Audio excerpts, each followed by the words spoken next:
Okay, great. Well, yeah, I'm excited to talk about these things. As you said, Christo, I think I talk with a lot of Christians, a lot of groups, a lot of churches about this topic because it's so critical. I mean, it's foundational, it's essential. I don't know how to overstate the importance of it. Because I think many times a lot of a lot of churches or a lot of groups that I work with, they focus on the activities or the meetings or the relational environments that they're creating, which is important also. But it's possible for you to organize a lot of good relational spaces or opportunities and yet not relate well in the middle of those opportunities. And I see a lot of churches do that, where they, I think, are creating good relational environments, but because their people do not know how to relate well with the people that are coming into those spaces, they're not very fruitful. And so this is really an important topic, and not just in the events or the bigger relational times, but one of the things I really want to emphasize is that this is just this should be a regular relational, I call it, posture that we have. I mean, it really, we can really apply it to our marriages. We can apply it to our kids and parenting.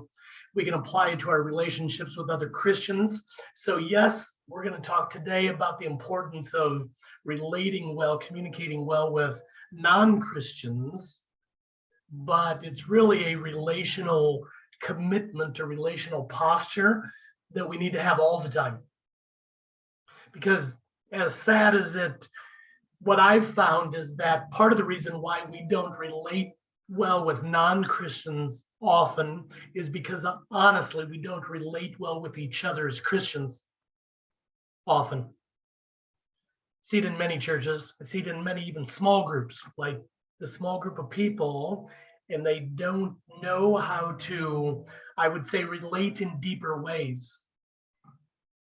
And that's what we really want to go after today, is to say, how do we relate in deeper ways that really lead to the gospel and transformation of the heart? Because without that, you don't get life transformation. Without transformation of the heart, you don't get life transformation, which means that our communication must progress to those places. If they don't progress to those places, then we're only passing along, we're only sharing information with each other. We're only sharing like details about life with each other. And that's not a bad thing, you know. Some of that needs to happen also, that's normal. But if it's only that, you don't get heart transformation. If you don't get heart transformation, lives don't truly change. Because the choices people make, the relationships people have, they grow out of a place of the heart. The Bible tells us that very clearly. We live out of the heart, a place of the heart, not the mind primarily. So if it doesn't get beyond the mind, if the information and the details don't get beyond the mind to the heart, we're not going to see life change often. So again, you see why this is so critical, not only with new students coming on the campus, but I would even say amongst yourselves. Like, the things we talk about today are critical amongst you and then amongst your younger believers around you. And then whatever churches you're connected with, like, it's important there, and then into your homes, into your families, with your kids, with your spouses, with like, the things we talk about today are going to apply at all, basically in all our relationships. So You can tell I'm passionate about this. But I've been working with young people, with teenagers and university students, and then plenty of adults too, but for many years. And I work in a lot of different countries too. This is universally true. So it's not an American thing. It's not a South African thing. It's not a European thing. I found it to be universally true. I was just talking about it a few days ago with a group of pastors and leaders in Belarus. You guys know where Belarus is? Okay, a lot of people don't. Okay, it's a Russian-controlled country in kind of the northeast part. It's kind of right in the middle of Europe and Russia. So, but guess what? Same conversation.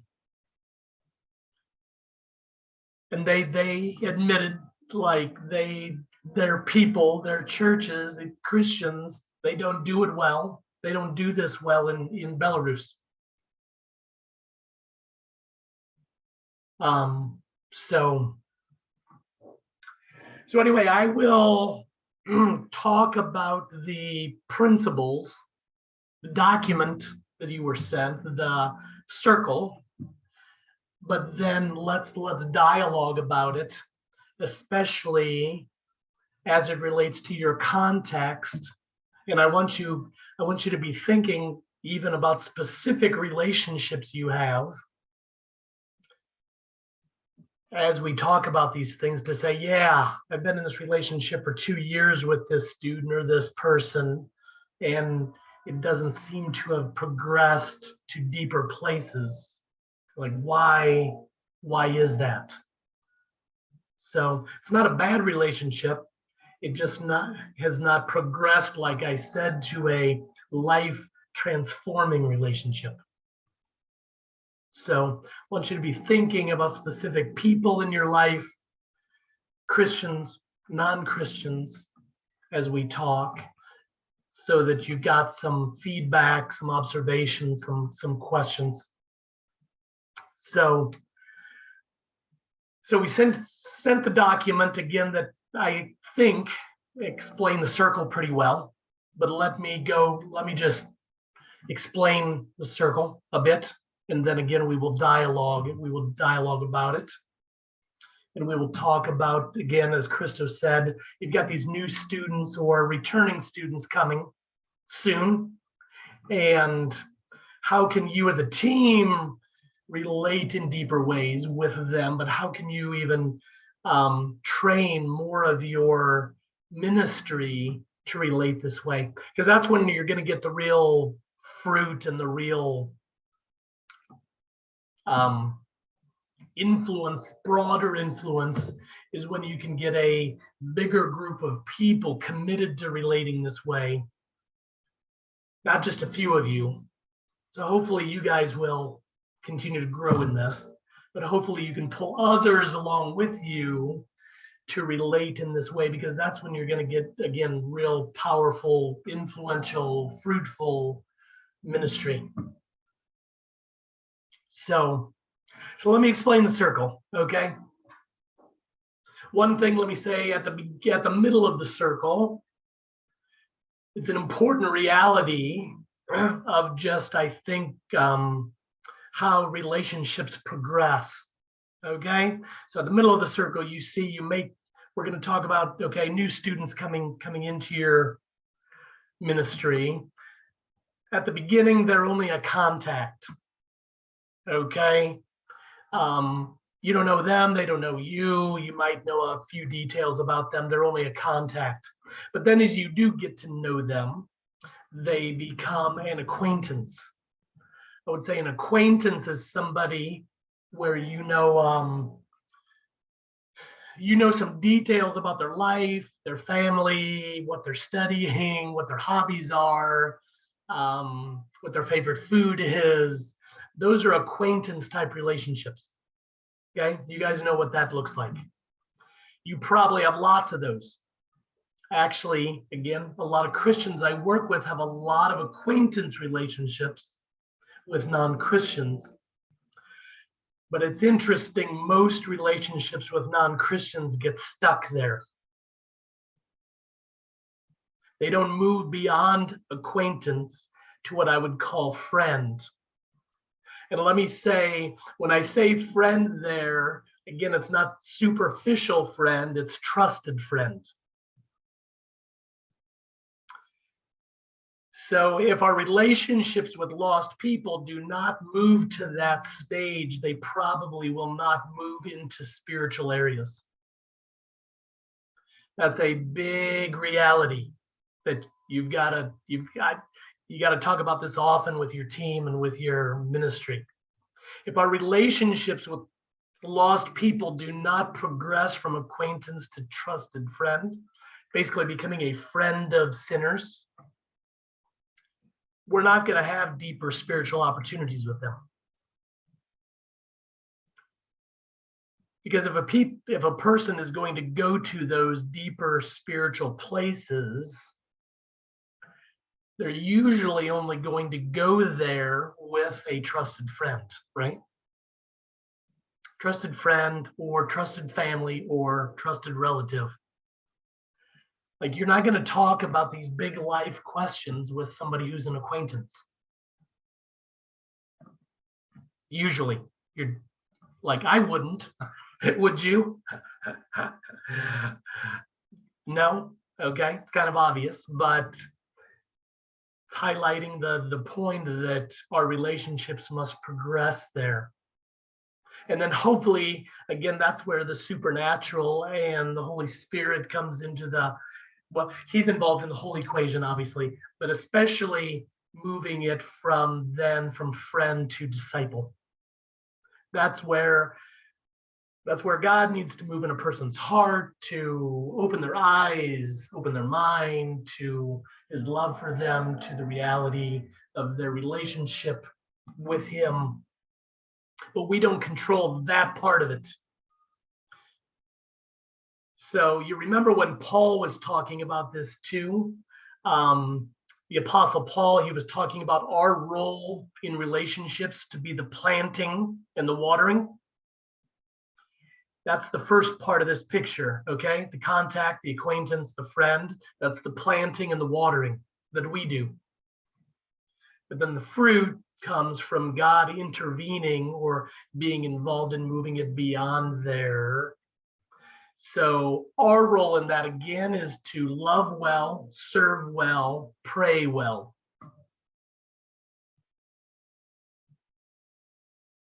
And ask God to change their life, change their mind, change their heart, open their eyes. Okay? So we plant, we water.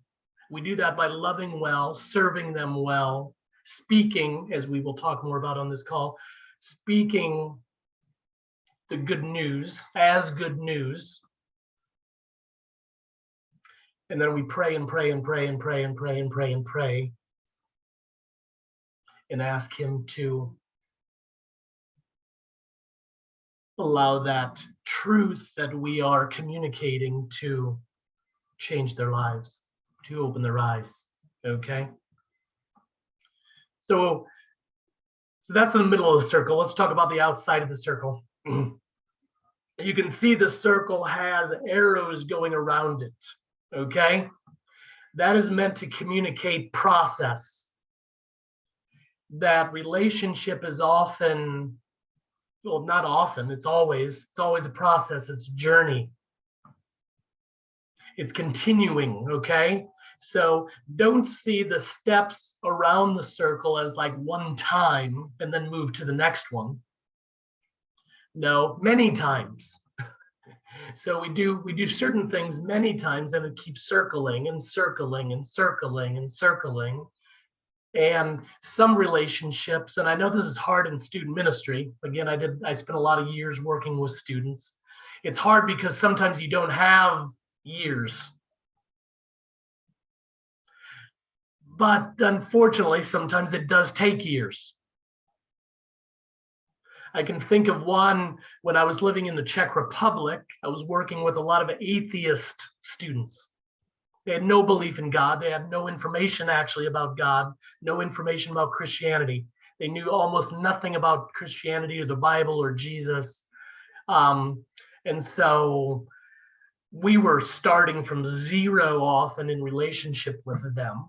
And so we had to go around and around and around the circle. Okay. And sometimes I can tell you this one girl, her name was Katka. Okay. And she finally came to know Jesus after like 4 years. 4 years of circling and circling and circling and circling with her. So what did that circling look like for 4 years? So whether it's 4 years or 3 years or 1 year with the students on your campus or that you're in a relationship with, you can see at the top of the circle, it says serve and bless, okay? That's just a constant lens or perspective we want to have. No matter what's going on in conversation, we want to be listening always to what does this person need, the student, what does this person need in a tangible way? What's a way that we can bless them? Okay? They need help with transportation. Okay? Let's figure out how to get a community helping out with that. They might need help with money for food. Okay, we're going to help with that. They've got a situation with somebody in their family, a sick parent, a sick sibling. We're going to, as a community, again, it's not individual. We believe we always do this as a community. So as a community, we're going to look for ways to constantly be serving and blessing in tangible ways.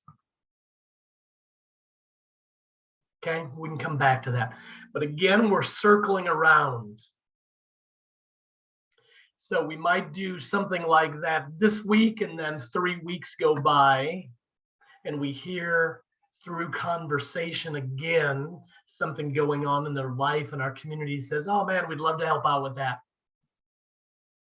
Or could we provide a meal for your family, or invite you to a meal, or could we help you, could we help you study for that math exam?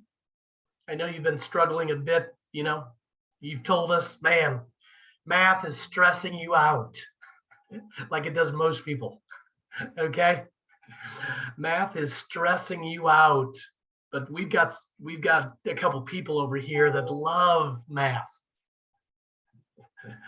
And would love to do a bit of tutoring or a little bit of, something to help you prepare for that math exam. So you get it? You get these little ways we can consistently serve and bless. But it's to do that, it's going to require the other things around the circle. Okay? So the first thing to the left of that says their story. Okay? This is a big one. Okay? To do this well, your team, your ministry is going to need to grow and become good at asking good questions. The good news about that is that you don't have to have all the answers. I think a lot of times in our evangelism and our mission, a lot of Christians feel like they have to be the Bible answer people. And we don't. It's important to have a good biblical foundation, obviously, but I think it's more important to be a person that asks good, genuine, loving questions about the life of the person in front of you, and then be a good listener, because you just asked them a question. So I just asked Connor about his family about his relationship with his dad, about his relationship with his mom, about where he grew up, about what it was like to grow up in that poor community, or that. I just asked him, and now I need to listen well to see how he responds to that question so that I know what the next good, genuine, loving question is.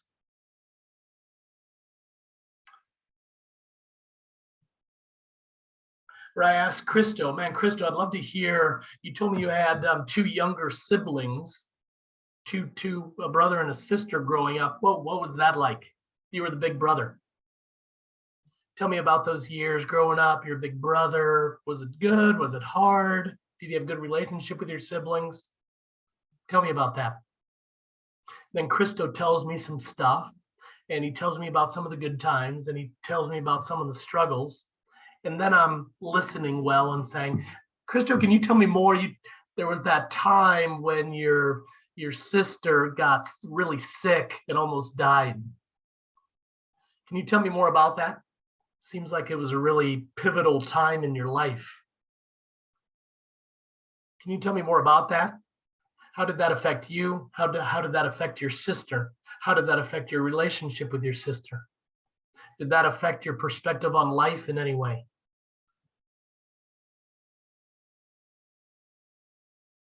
So you see how I just took a simple detail about their life and took it to a deeper place. And probably as they answer that next question, again, they're going to give me more insight into their family. They're going to give me more insight into how they see life. They're going to give more insight into maybe how they see God.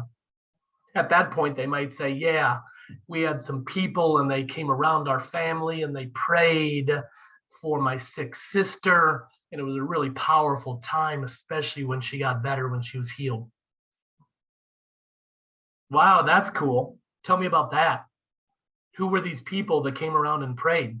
How did that happen? Why did they do that? How did that affect your perspective?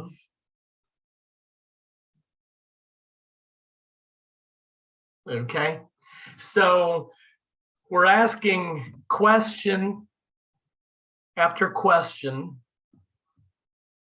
getting deeper and deeper and deeper into their story. As we do that, trust is built naturally. The more you know about a person's story, just trust is built, okay? Because it's connected with the next piece in the circle, which says our story, okay? People's stories are always going to intersect with our story in some way. Always. In one of two ways. It's always going to be similar to your story, or it's always going to contrast or be different from your story. But guess what? In both instances, you get to talk about your story. If their story is similar to your story, like you had younger siblings, so you get to talk about your relationship with your siblings after they talked about their relationship with their sibling. So, or you grew up in a family with you were the only child. Guess what? You get to talk about that. You can talk about being an only child, or you can talk about I'm the baby in my family. I had 4 older siblings. So I'll meet people where they were the older sibling, and I'll meet people where they were the baby, or I'll meet people where they were the middle child. Doesn't matter. If I ask them and take a genuine interest in that, it always leads to an opportunity to me talking about being the baby in my family and how that affected me and how my older brothers influenced me and how I really wanted to grow up to be like them. So guess what? As I share from my story, trust is built. As we get deeper into their story, trust is built. As we communicate more of our story, trust is built. Because that's the goal, right? Trusted friends. not acquaintances, trusted friends. But to become trusted friends with new students or old students or even each other, you've got to get deep into each other's stories. We do that by asking good questions, being good listeners, being prayerful about what we're hearing, asking the Spirit to say, what's next in this conversation? What's next in this relationship? What's the next question? What's the next way to serve and bless them? So we're prayerful as a community. We're not just gathering data, okay?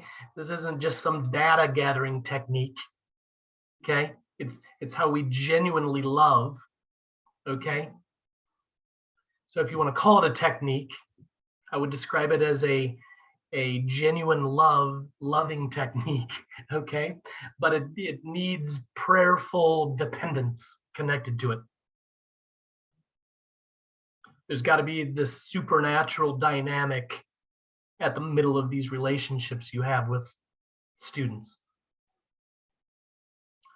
So again, we're going around this circle.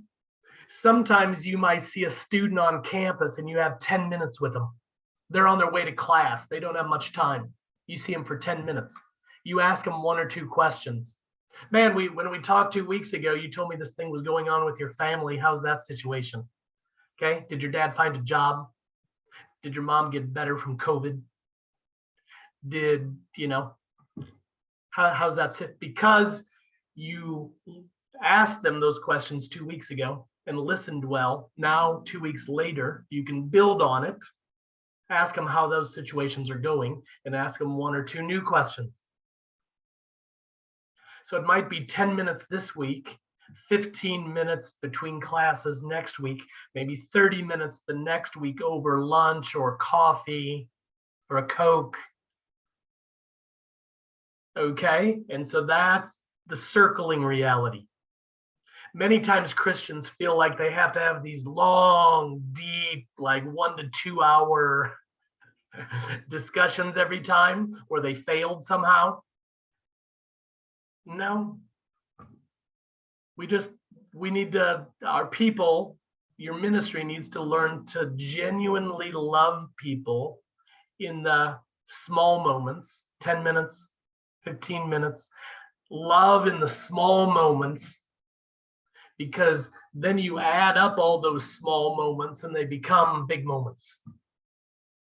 It's 10 minutes on Monday, and then, oh, I saw that student again on Thursday. We hung out for 30 minutes and I got more of their story, shared a little bit of my story.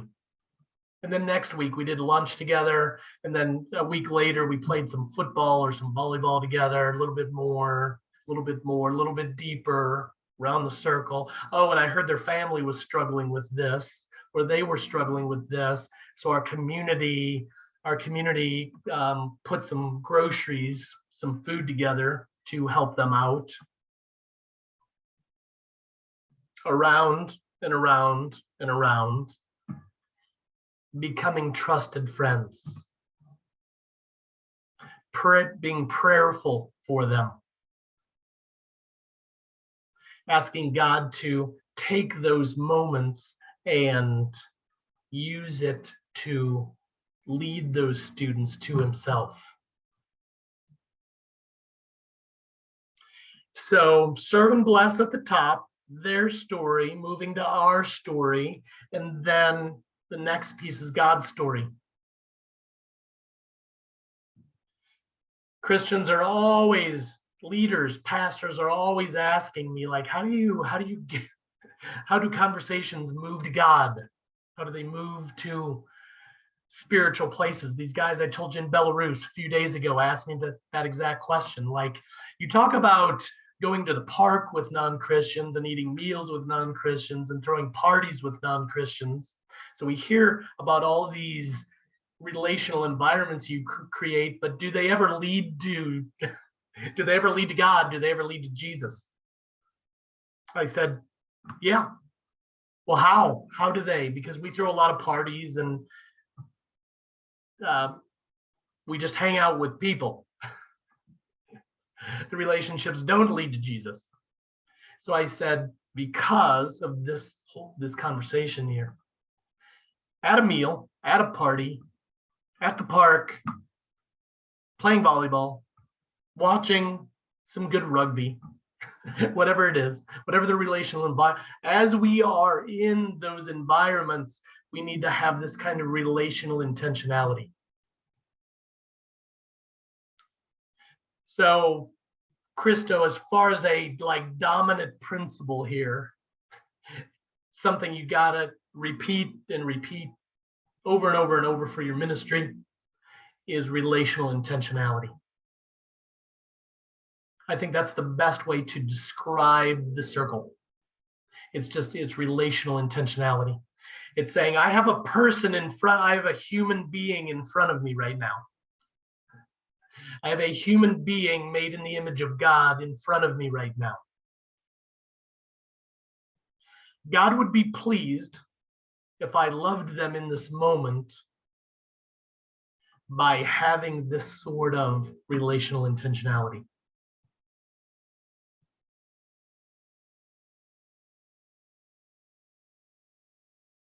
So that's really what it is. It's saying I've got 5 minutes with my neighbor because they're taking their garbage out in front of their place. I've got 5 minutes with them. I'm taking my garbage out. They're taking their garbage out. In that moment, I can either wave and say hi and go back into my apartment or house, or I can have this sort of relational intentionality to ask him a question or two. Say, Pinky, how are things going at school? How are things going at work? How are things going with your family? How are you doing? How are you experiencing this latest lockdown? This latest COVID, change? Like, how's that going for you? So just 2 days ago, I've got a neighbor across the street from me. He's Buddhist. And over the last few years, I've been building this kind of relationship with him, getting to know his story, getting to know his family's story, him getting to know my story. And I was taking off on my bike, okay, going for a bike ride. And it was cool because he took the initiative, because of all the previous relationship, he took the initiative to come over across the street because he was excited to show me his new bike. Guess what? We've talked about bikes before because I know that's something he loves. Okay? He loves to bike. He and his wife, they get on their bikes, they go for long rides. And so we've talked about cycling. And so I know that's something he loves. He knows it's something I love. So it's a connecting point. It's helped us become trusted friends. But it was cool that he took the initiative to cross the street to me this time. Usually, or often, it's me going across the street to his driveway. But he came across the street because he wanted to show me his bike, and he wanted to ask me like where I was going, where I was riding, because he could see I had my bike and I was dressed to ride. He could see that. So he came across. Well, that's just I think it's such a good example of what I'm trying to describe here of, and he and I talked for maybe 4 minutes. Okay? 4 minutes. But it was a beautiful 4 minutes. Because there was a time where we talked about things that we love. I asked him some questions. He asked me some questions. And I loved him in that moment. Does that make sense? It was a 4-minute interaction. Spontaneous. I didn't know he was going to come across the street. I was going out for a bike ride. So your team, your ministry, Christo, These opportunities literally are around us all the time because that's how God has designed life. We have these possibilities with people all the time.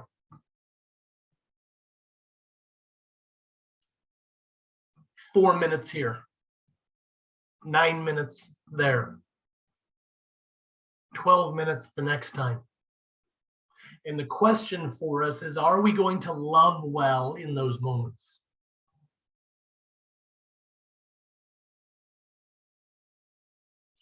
Are we going to be relationally intentional in those moments?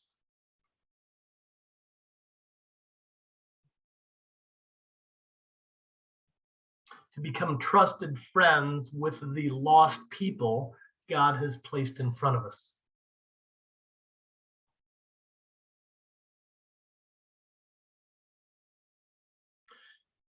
A couple weeks before Christmas, I had 3 non-Christian friends, trusted friends, in my living room. And we were talking about Jesus a lot. And we had a beautiful discussion. The clearest discussion you could have about Jesus. Okay? Well, I was telling these pastors the other day in Belarus the story. They said, like, how did that happen? Why were these non-Christians in your house? How did you get them in your house? And you're talking about Jesus. How did that happen? Like, what? I said, we became trusted friends with them at the park and at some meals and at some parties. And they trust us. And so our relationship has progressed from our stories to God's story, and how God's story is meant to be the foundation for our stories, and how Jesus is the centerpiece of God's story. So these pastors were kind of shocked at the idea, because unfortunately, it's probably been a long time, or a very long time, since they've had non-Christians in their house or in their living room. But it's just being faithful and consistent in this relational intentionality. Faithful and consistent. One of those non-Christians, her name's Lydia. I think she grew up with a little, probably nominally Catholic. She told us actually a few weeks ago that the only thing she really heard about Jesus or the Bible was from her grandmother. So that's the only spiritual influence she's ever had in her life, a little bit from her grandmother. But Lydia grew up in a nominally Catholic country, Peru. And so these things we were talking about Jesus and him healing people, and some different miracles that he did and how he taught, and her eyes were like this big. She was like, wow, Jesus did those things? I never knew that. Nobody's ever told me that. I've never read that. Jesus was amazing. So she's got these big eyes for the first time in her life, because she's getting a true picture. She's getting the real story about Jesus. Well, how did we get there? We got there just by loving Lydia consistently over time, getting to know her story, her getting to know our story, us loving her and her 5-year-old son. And then Lydia lost a baby about 6 weeks ago. She had a miscarriage. Very, very sad time for her. She doesn't have a lot of people in her life caring about that, or supporting her in that, or encouraging her with that, or praying for that.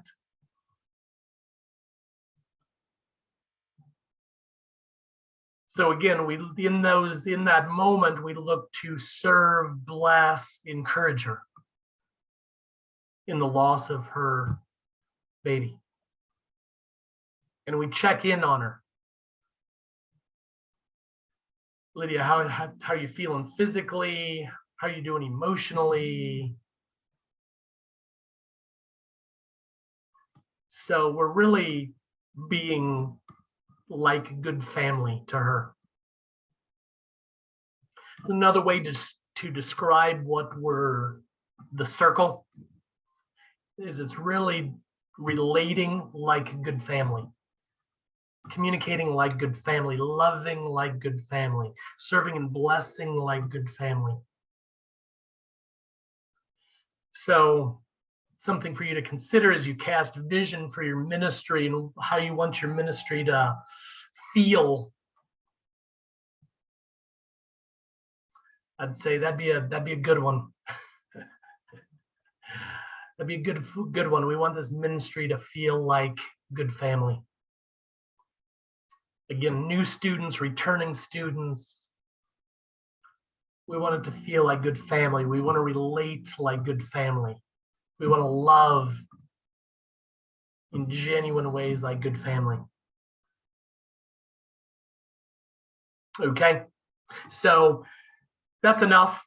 What are you guys thinking, feeling, questions?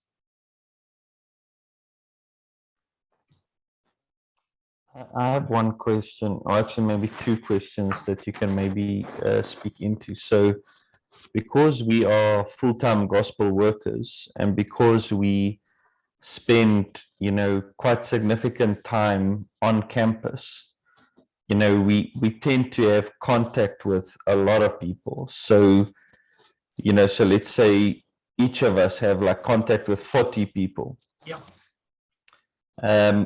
Obviously, it dwindles as time goes by, but how do we keep track of everyone's stories when you have 40 people? Like, is there maybe some advice that you have for that? Because to be honest, I've put my foot in my mouth a few times, where I asked someone like, "Hey, how are you? How's it going with the holiday? Are you enjoying your holiday?" It's like, I told you I started working. Like, I was like, "Oh, sorry. Yes, you. How's your work going?" So I felt like a total chop there. But how do you keep track of people's stories when there's so many of them? And another thing is, like, obviously now you have these 40 people, and how do you kind of choose to use your time most effectively? Because not everyone will go from a contact to a disciple at the same pace. Yep. How do you choose to prioritize, and should you prioritize? Yep. Absolutely. Good word. You must, as a team, figure out ways to focus. I understand ministries like yours. I've been part of ministries like yours. I've worked with literally thousands of students. I've been at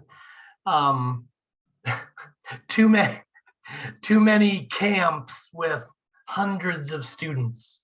So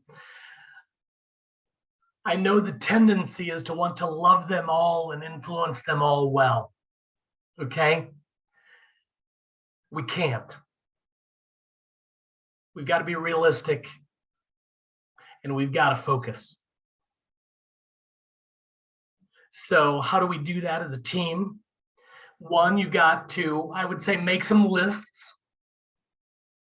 So, track, like, who are those people? You can set up a simple Google document, names, a few details, doesn't have to be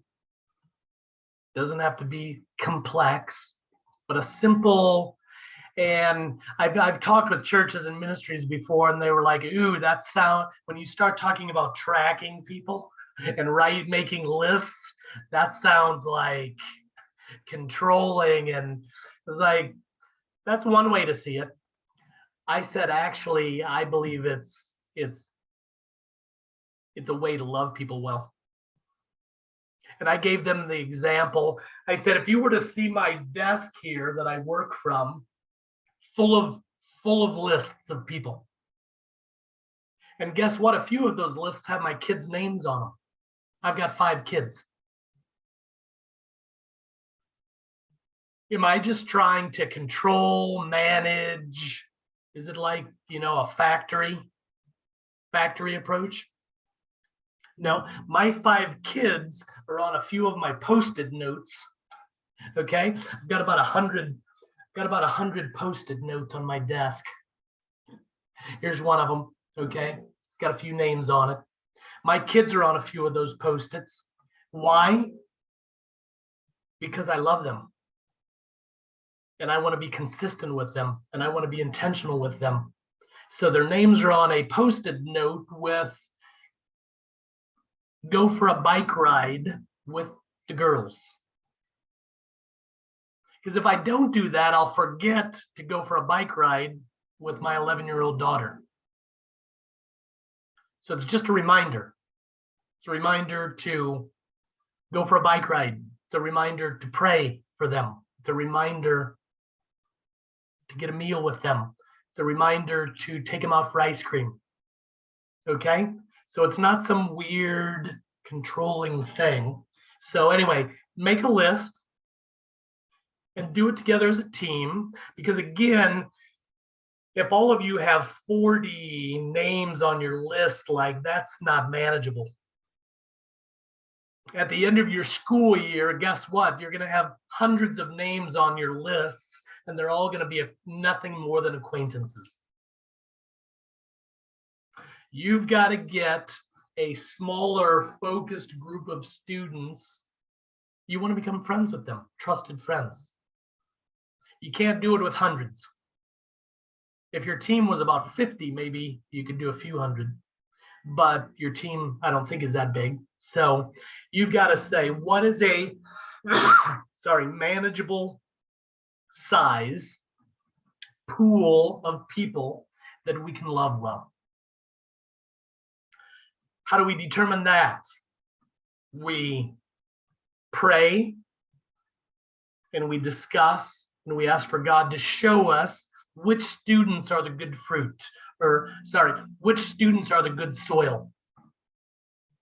Remember, Jesus talked about the soils: rocky soil, weedy soil, hard soil, good soil. Some of the students come on campus are rocky soil. Some of them coming on campus are hard soil. But some of them are good soil. You need to pray together consistently and ask God to show you who is the good soil. What's good soil look like? Good soil looks like when you met that student and you began to ask them a few questions, you could feel they wanted some relationship. They asked you some questions back. Okay?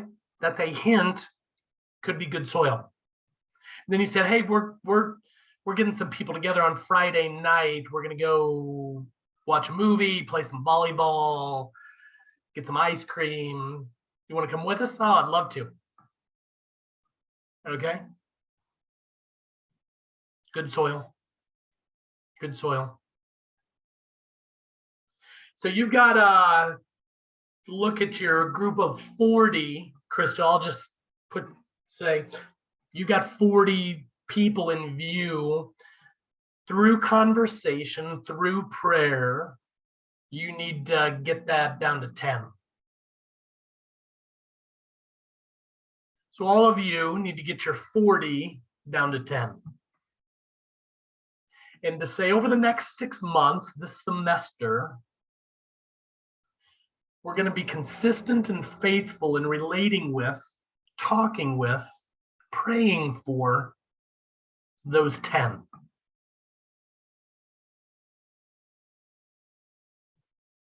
because this sounds like maybe a hard, it might feel a little bit hard, but if you get to the end of the 6 month, the semester, you get to the end of the school year, and you can't say that we've become trusted friends with that pool of students, then I'd have to say, what have you done?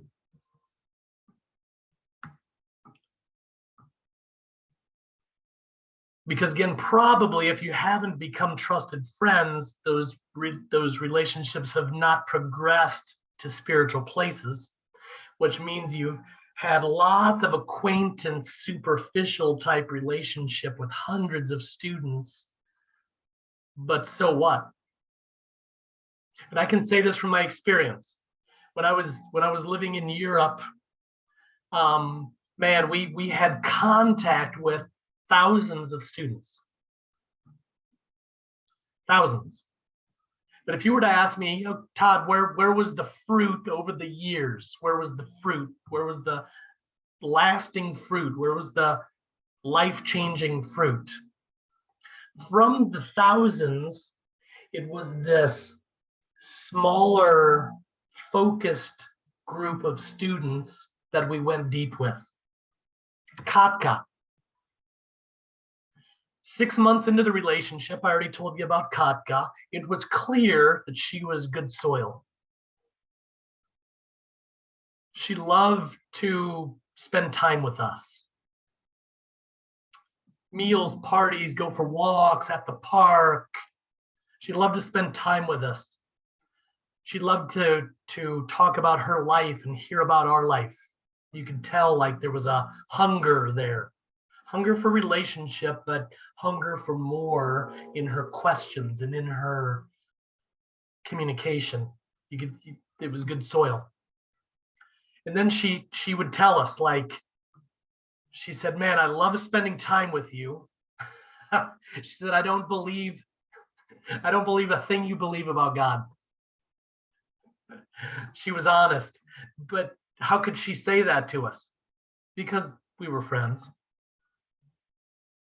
So she right to us would say, man, I don't believe stuff you're saying about God, the Bible, but I love you.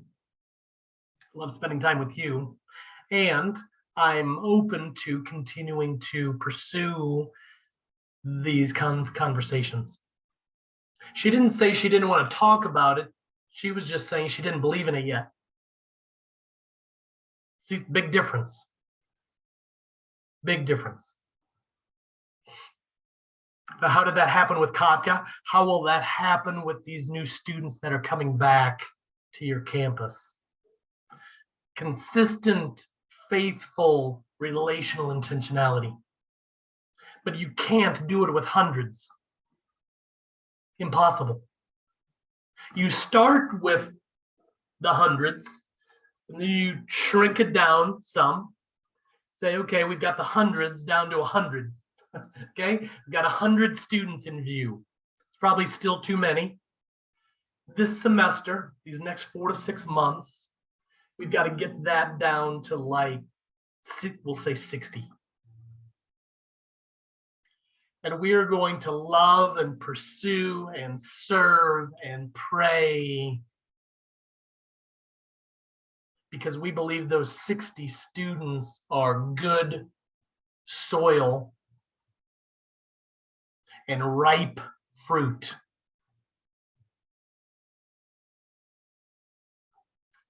And obviously, so the only thing I want to say to qualify this is to say that doesn't mean you're like shutting yourself off to other people. It's just saying you're giving your best life to those 60. Your best time, your best prayer to those 60. Because sometimes somebody from those 60, they might, who knows, they might quit school and go home. Oh, we lost them. Didn't see that coming. And then you meet somebody else on campus and you have this amazing first conversation with them. And you're like, wow, God just brought another one in. So it's not like you identify the 60 and then build some walls around it. And then, okay. It's back to the word you said, Christo, prioritizing. There's got to be some prioritizing, some focus, or you will continually have just a big pool of acquaintances.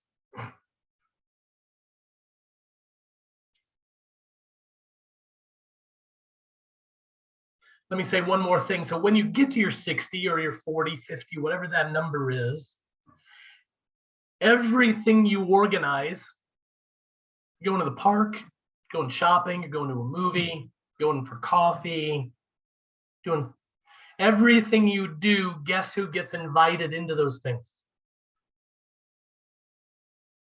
Personal invitation, not group blast invitation. Okay, guess who gets personally invited when you're going for a sandwich? Or those 60. Somebody, one or two or three or four of those 60. And sometimes you'll do bigger things with those 60, and sometimes you'll do smaller things. So maybe Connor's like, man, I'm going to hop on my bike or go for a hike. I don't know what people do there for recreation, but I'm going to invite 3 of those 60 to go with me. And then Tukey says, man, we're going to do something just for a small group of 5 or 6 ladies. Okay? We're going to do a fun little relational girls thing. Okay?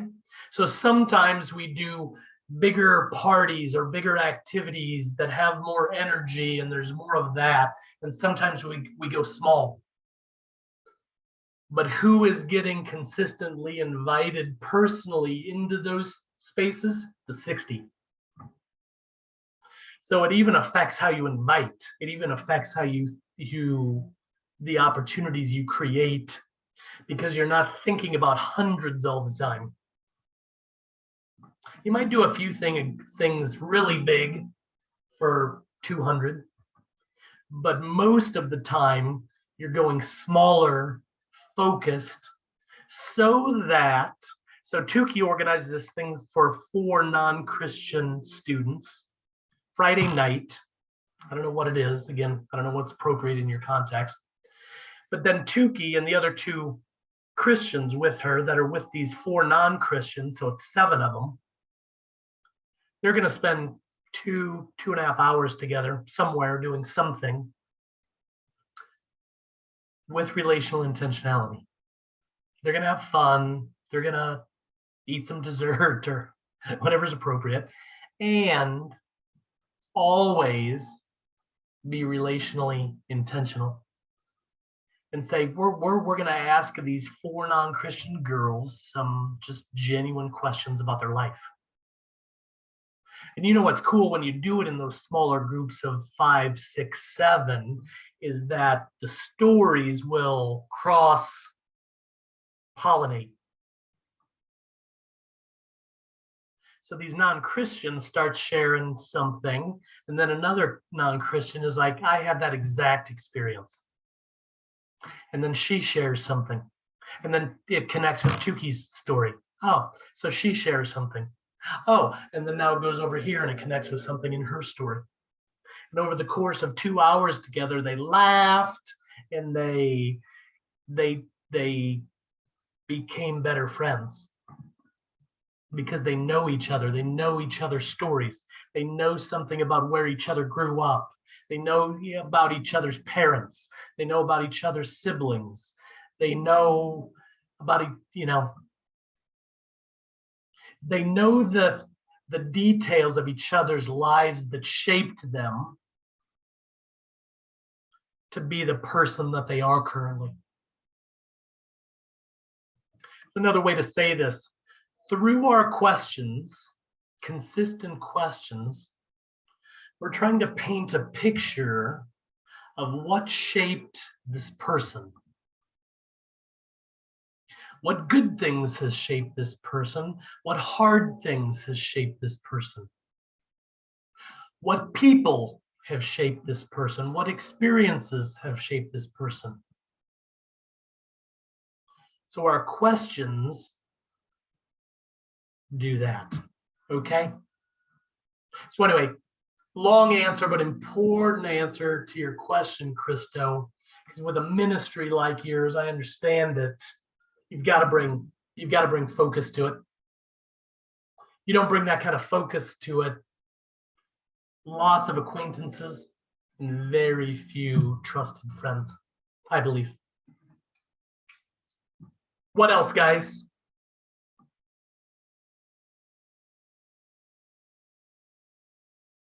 Is this exciting for you? Is this exciting for you, or is this feeling like scary? I feel like a little bit of both, maybe, but it's more like freeing. I think just often when we have conversations of, what does this intentionality look like? I feel like most often what I run into though is people very much, I don't know how to put this because it's raw thoughts, but like want to compartmentalize their life, very protective of their time, very protective of what they want to do, and that's, I feel like, maybe increasing, maybe Yep. not. It also depends on different cultures, and here people are very open. People always want to feel included. Like, we have events and stuff. Even if when I have event with 4 students or something, it's always, if the other group finds out, they're like, wait, why didn't we go? We wanted to be there. We saw the pictures. We saw all this stuff. And so there's some like other things to navigate there, I think, here that are deeper conversations. But I feel like those things, I'm mostly excited, but also I think just this stuff of like, man, what is my job? What is my responsibility is to love well and to continue those conversations and to Good. to spend time with people. And so Good. And this again needs to go beyond your team, okay? The more you can get all of the Christians that are connected to the ministry understanding relational intentionality, it's going to increase the fruit and the influence of the whole thing. But again, I hope you can see, in a way, this is quite simple. It doesn't take years to figure out how to ask good questions. It's not a 2-year course, or you don't have to read 20 books, or you know what I mean? It's really a change of posture. I don't know if that's a good word for you guys, but I like using it. It's a relational posture. Say I've got a person in front of me right now, one-on-one on campus, 1-on-3 just off campus, 1-on-5 at the park on Saturday.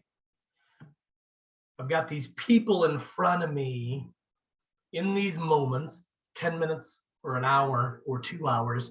In these moments, am I going to love well? And am I going to love well by being relationally intentional? Because I believe that's how we love the best. By taking a genuine interest in the person's life that's standing in front of me. That's motivating me in these moments to ask them a question or 2 or 3. And where I'm not trying to hurry away to the next thing or the next person or the next conversation. I'm not going to hurry away, because that's a problem too, Connor. People are in more crazy social media, more and more of a hurry to get nowhere, usually, but to slow down, to say, I'm going to ask a question or 2 or 3 and listen well.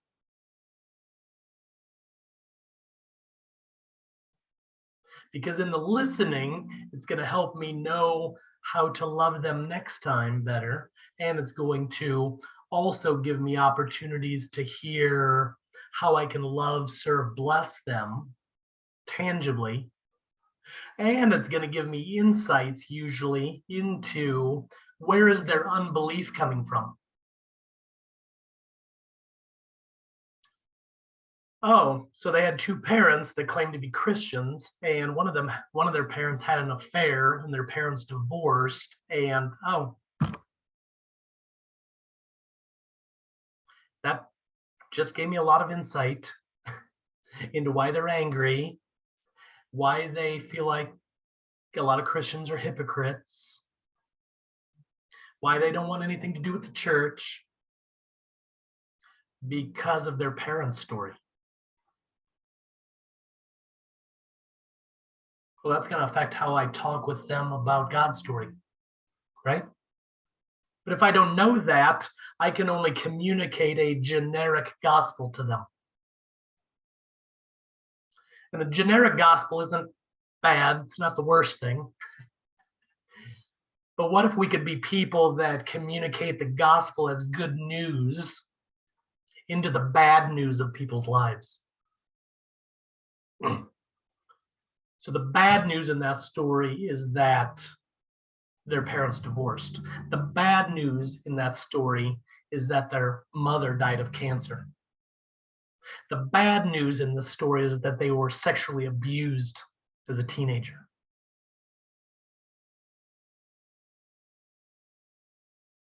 So if we can become people that communicate the truth about Jesus as good news, specifically into the bad news of their lives, don't you think that's likely to be more powerful, more influential, more potentially transforming? What else?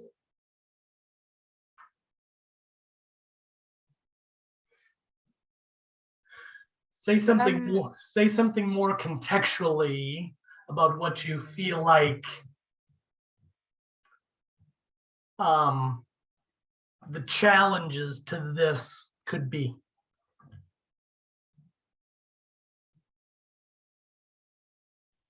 I was going to say something else before the question that you posed, Todd. Okay. I don't know if I can still say it.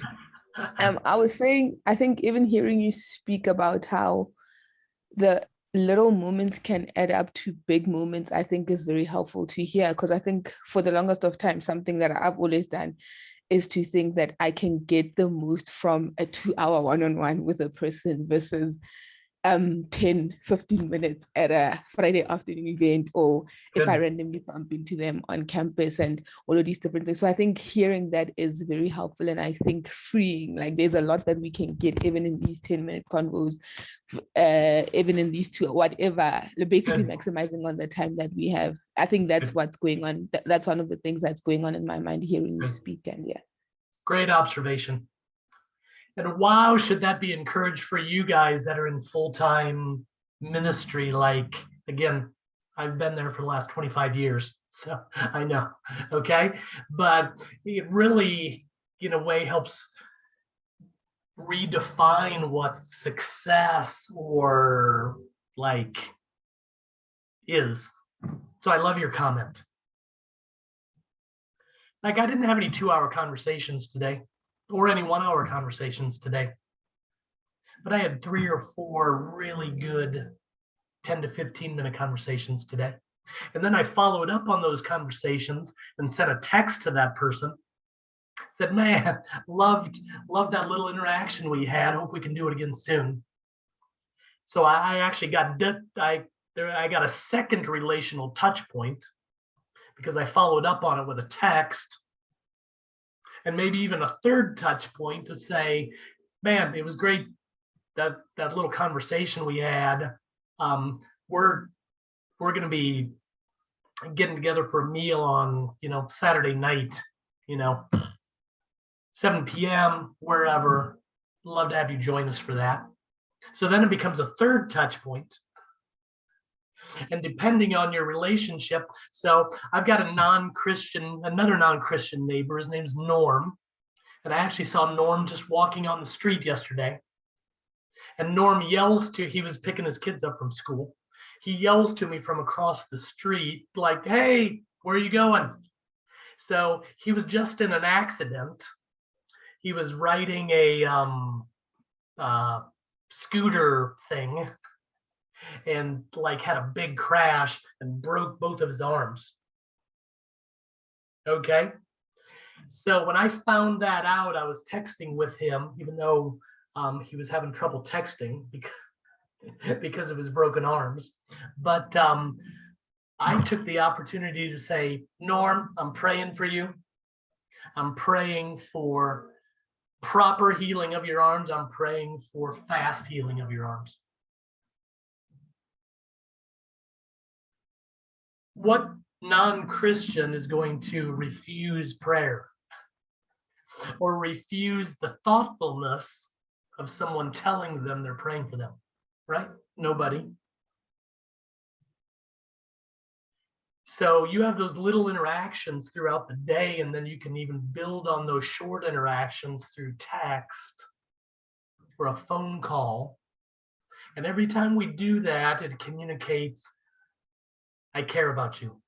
It communicates, I'm thinking about you. It communicates, I love you enough to take these moments to send a text. Like Norm, my neighbor, probably didn't have 20 people texting him. But his neighbor, Todd, who he knows is a Christian because we've gone into spiritual things, he knows Todd, the Christian neighbor, is thinking about him enough, concerned about him enough to text and to pray.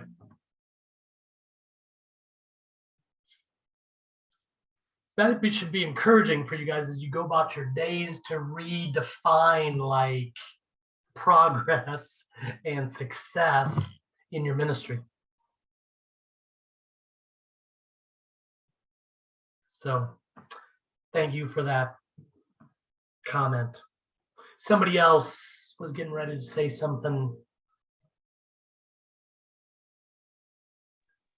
Yeah, I wanted to say most on the whole 40 versus 10 things. Something I've even noticed is that as we get to have more of the genuine trustful friendships, they then start to bring in or invite some of their own friends into the space. And so it's as if they start doing evangelism way ahead of us type of thing. And so it as you were saying, the whole 40 versus 10 thing, I was like, yeah, sometimes we feel like it's all on me to reach the 40 versus it's like, if I can invest well in the 10, they can, start to multiply themselves, or at least in our heads, we know that's what's happening, but they probably won't see it that way. They're just thinking, hey, this guy or this girl is really cool, and I just want my friends, to get to know these people or this person. And so it's a nice natural way to see it happen. Yeah, love it. Great comment. Completely true. And what's going on there? Again, it's the friendship thing. So you've got your 40 who you're not friends with, you're only acquaintances with. And then you're struggling to make progress with any of the 40. But you become friends with the 10, but they've got friends. So you get to, in the beginning, you get to borrow from their trust. Because they trust, the 10 trust you now. So they have no problem, like you just said, inviting some of their friends to say, man, I've been hanging out with this group of people. Fun, genuine, like you need to, you need to come join us for this next thing. So their friends don't know you, but they're willing to trust the word of their friends because their friends trust you. So very, very, just a few minutes now. Okay, I'll be on 5 minutes, okay? So I love that comment and that perspective. So true. So true. Again, it just kind of further challenges us to say, if we will make those deeper investments in a smaller, focused group of people, it's actually got the potential to multiply rather than just add more acquaintances. How about if we try to multiply friends rather than add acquaintances?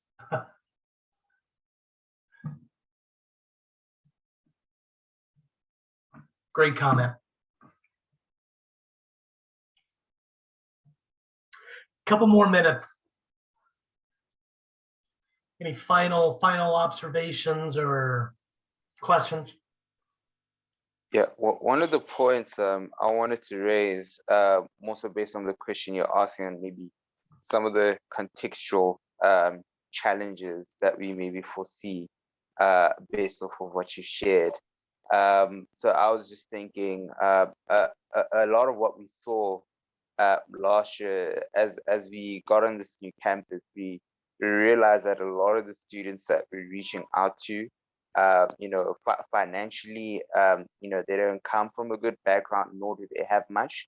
And so sometimes in wanting to do certain events or trying to suggest certain events, often you'd find students who were friends with or acquaintances with, who'd want to be a part of that, but because of maybe the financial barrier or the resource barrier, it leads them to feel like maybe this is not something I should come to, and so it sometimes takes away from that opportunity that I could have had to connect with someone. And so it then now poses the challenge of do you constantly just extend and say, hey, don't worry about it, I've got you covered, or do you sometimes just have to be creative and think through what are things we can do that don't make the people reaching out to feel like every time I'm hanging out with you, I just have to spend money and spend money and spend money, and I can't do that. And so what's that fine balance between saying, okay, Good. I don't always want to sort of give a free ride every time by saying, don't worry, I've got it covered, but also at the same time, I don't want to be super stingy and frugal and be like, well, tough luck, I'll go to people who can who afford it. So it's like, Good. yeah, it's a tricky balancing I get act it. that I think, yeah, we're still trying to figure out. Yep, very real. So I lived in Romania for some years, very poor country. What you described, I experienced 100 times. So both sides, we tried to do a lot of things that were simple and cheap and accessible to poorer, to everybody, that wouldn't cost anything or wouldn't cost much. But then also, I think if it looks like you are constantly the provider, that gets a little weird. That's why we need to do these things in community and as a community. So if you've got this small group of people and you're able to say, yeah, the community is helping finance this, or if you need help getting I don't even know, a bus ticket to where we're going, or if you need help with any of that, the community will figure it out. That is a very different feel to it. And I think a much better, healthier feel to it. It's like we are like a family. So we're going to share like a family. We're going to problem solve like a family. And financial things are just one area that we're going to act like a family. So we're going to be generous like a family, share like a family, problem solve like a family. And whoever needs help, whatever help they need, the community will figure it out. Not you as individuals.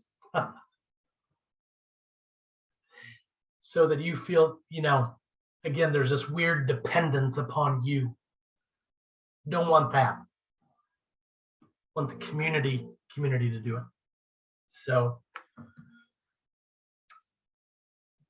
Christo, I commented on this to you in the email. These guys don't know about it, but so one of the things I would encourage you to consider, and we can talk about this on another call, but a lot of churches, ministries I work with, with the Christians in the ministry, we encourage them to function not only as communities of say 8 to 10 to 12, that's what we call a missional community, but within that are these smaller groupings of 3 to 4 that we call a DNA group.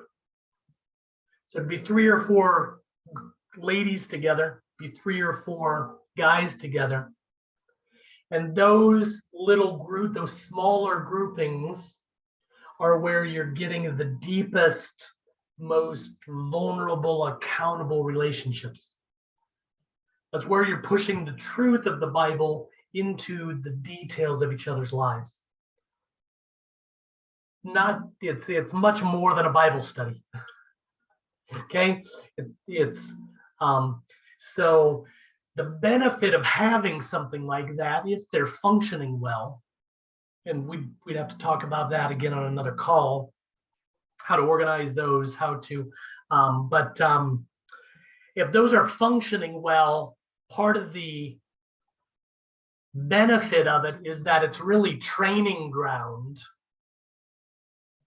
to relate this way with non-Christians. Because a lot of churches I talk to will say, okay, love what you're talking about. We want to see our people grow in this. How do we train them to ask good questions, be good listeners, be vulnerable in their story? That's going to take some training. That's going to take some modeling. How do we do that? The DNA groups are the training ground. So Tukey, if you've got 3 or 4 other, say 3 other Christian girls with you in one of these DNA groups, and you're relating like this, deep into each other's stories as Christians and speaking the truth of the gospel as Christians, you do that a couple times a month with each other, you just grow in confidence, you grow in clarity, you grow in your ability to relate with intentionality. So no surprise, if we're going to do this well with non-Christian students, it's got to be happening well with Christian students in your ministry. Starts there. If you think it's going to happen out there, if it's not happening with the Christians in the ministry, not likely. So the DNA piece is the training ground, the training structure. As a benefit, though, that's what's so cool about it. The primary reason you do DNAs is that for the encouragement and spiritual care and discipleship amongst Christians. But you get the bonus, you get the benefit of saying, wow, this is really helping prepare us to relate well out there in the world.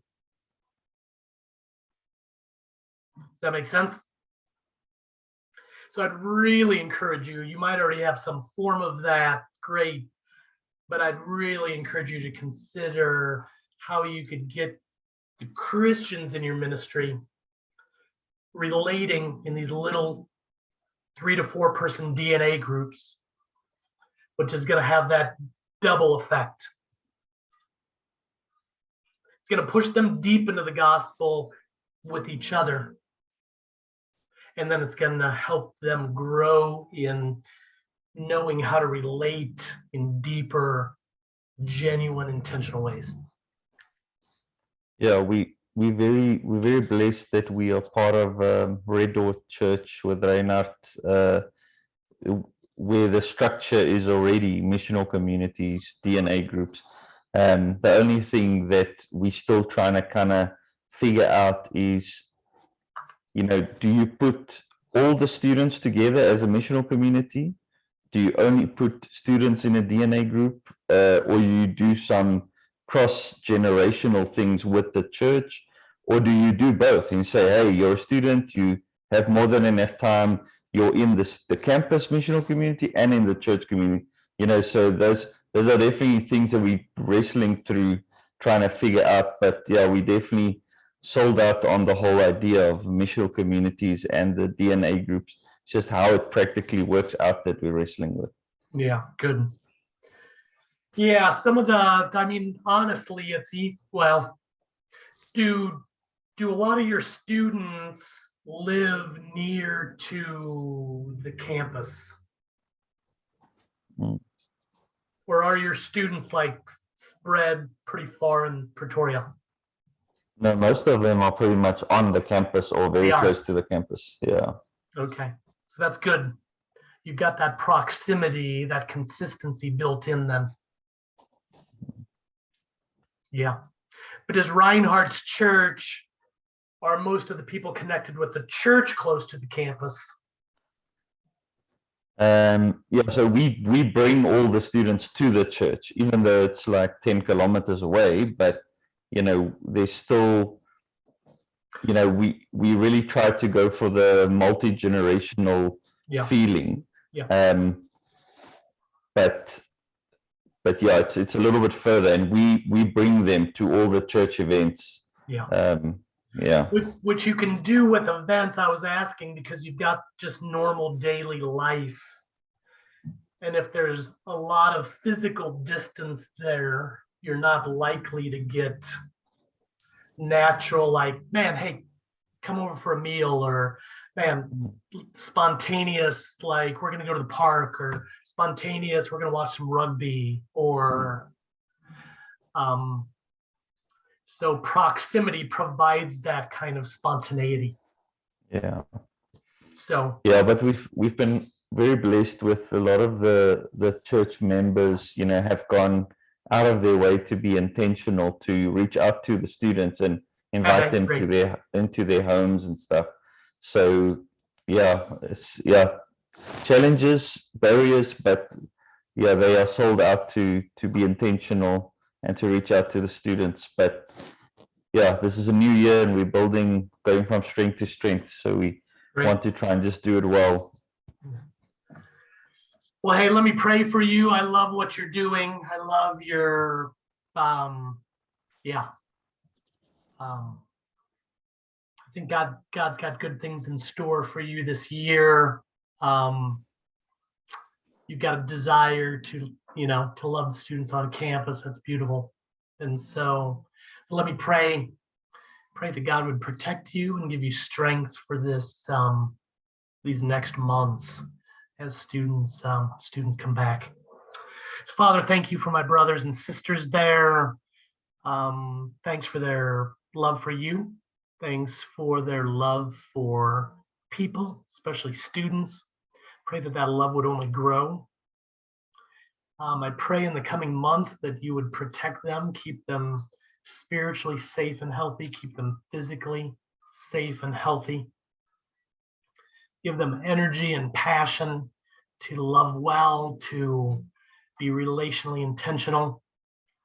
Show them next steps, how they can pull others in close so that they're not doing it alone. We're not meant to do this alone. We're not meant to be solo missionaries. You designed all this for us to do it like a family. So I pray that you would help them to see the way forward, how they can do that more effectively in the coming months. And Father, I pray that you would show them also the good soil.